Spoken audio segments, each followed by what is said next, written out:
Okay, in this video we're going to create a new Acuity calendar and customize it. So you can see in Asana that the first step is to add a new calendar and customize the calendar. Heading over to Acuity, you're going to log in and it'll automatically take you to Appointment Calendar. You're going to navigate down to Availability under Business Settings, click that, and it'll automatically highlight Calendars. So in the Calendar view, go to Add New Calendar, and you're going to name the calendar. Now, the specific naming convention you want to use is the name of the business dash the name of the location. So if it's a single location practice and there's only one location, then you'll just name it the name of the business. If it's a clinic that has multiple locations and we're running campaigns for separate locations, you'll put the name of the business and the location. So for instance, test physical therapy dash location 1. And the name of the location will just be whatever city or town it's located in, or a subset of the city that that the location is named. So name of the business and the name of the location. Then you're going to add in all the email addresses of the front office staff members who are responsible for scheduling for this location. So if it's just one email address that we have for the clinic, then you'll just put that one in here.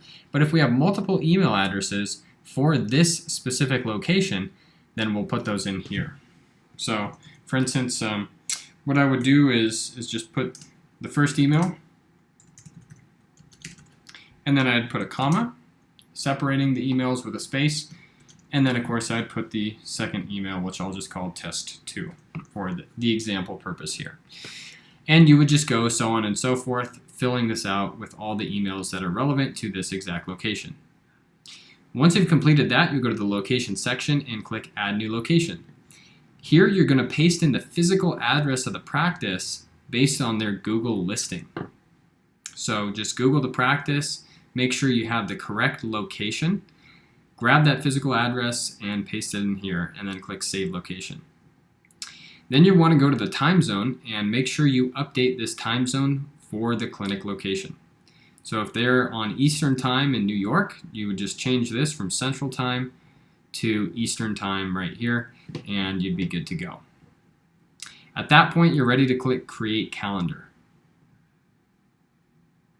Okay, so now we've created the calendar, and we're going to now add the different times that are available to schedule patients on this calendar. And again, the way you're going to find the time windows that the clinic has for scheduling is you'll simply go to the Google listing. So for instance, for example purposes, I will pull up a listing for an existing client, One Accord Physical Therapy. Now you'll notice they have 3 different locations. Let's say that we are promoting the Casa Grande location.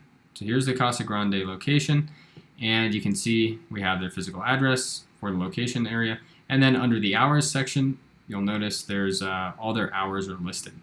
So it's looking like 6 a.m. to 7 p.m. Monday through Friday, with the exception of a 2 p.m. stop on Friday and a 6 a.m. start, and a 7 a.m. start on Tuesday, Thursday, and Friday. So what I would do is just simply go back to Acuity and update these hours to reflect the Google listing. So the first one for Monday is 6 a.m. to 7 p.m. So I'm going to go ahead and come in here and just simply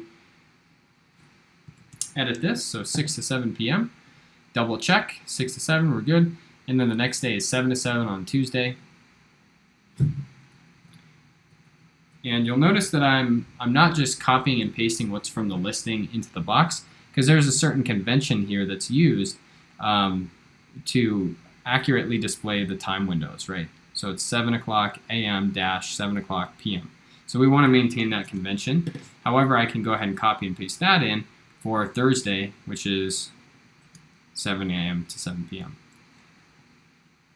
Okay, and it looks like I made a little mistake here. The Sunday box is the first box, and of course they are closed on Saturday and Sunday. So what I can do is just fully eliminate what's in this box for Saturday and for Sunday, and then for Monday I can edit this to put in 6 a.m. to 7 p.m. And then Tuesday is 7 to 7. So I'll change that. Wednesday is 6 to 7. And then Thursday is 7 to 7. And then Friday is 7 o'clock to 2 o'clock p.m. Right? And then you're going to click Save Regular Hours. And that will ensure that their hours are saved for the correct times during the week. So now you're good to go. You've completed creating the calendar in this first step.